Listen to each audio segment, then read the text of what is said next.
The 22 mentally challenged children at Tratidzo Zimcare Center in Masvingo are living under inhuman conditions at a makeshift hostel, Masvingo Mirror has established.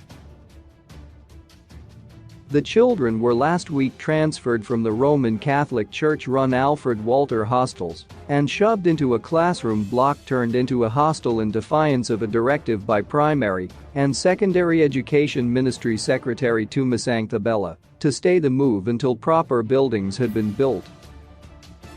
Parents who visited their children at Tratidzo this week shed tears over the deplorable conditions at the center, where boys and girls were sharing one hostel. Sources told the Mirror that Zimcare rushed to establish a boarding school in order to access boarding grants from government. The current arrangement is that Alfred Walter hostels provide boarding facilities for the children, while Tratidzo is responsible for the education side.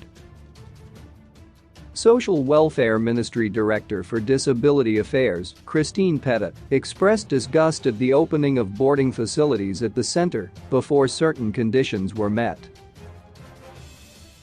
Tratidzo head Evergus Renesu reportedly held a meeting with parents 2 weeks ago and threatened to withdraw basic education assistance module fees for anyone who did not move their children from the Catholic Church's hostels.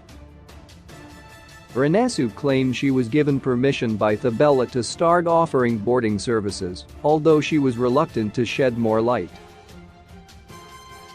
Ironically, the classroom blocks at Tratidzo were built by the Catholic Church and handed over to Zimcare. The children are bathed in buckets that are used for mopping floors. There are no dining room and kitchen facilities, no recreational facilities, no boreholes in light of frequent water cuts, and no electricity backup at the school. A sizable number of the children are epileptic and a medical attendant must be at the school 24 hours, but there is none at Tratidzo. The caregivers looking after the children were just picked from the surrounding suburb, and they have no special training. Acting Provincial Education Director Shilat Mike said permission was granted for a boarding facility, but Thabela's letter says this could only happen after the organization had constructed new buildings designed for the purpose. Meanwhile, a Bulawayo-based youth group has rallied councillors, legislators and other stakeholders to help in raising awareness on mental illness to fight stigma and discrimination associated with the condition. They made the call during a dialogue meeting held in Njube suburb in Bulawayo on Thursday. Speaking at the event, Youth Support Network Trust founder Ntokozo Nyathi said, "As a community, we are lacking on that front. We don't prioritize people living with mental illness. We need to stand up, educate and advocate on behalf of these people. We call upon councillors and MPs to also take a lead and ensure something is done.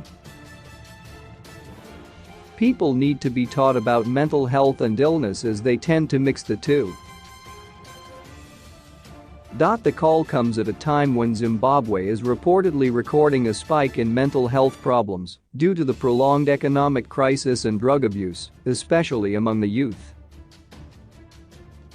Abingane platform founder and a mental health advocate, Zibusiso Myanandi appealed for the scaling up of the fight against stigma and discrimination against the mentally ill.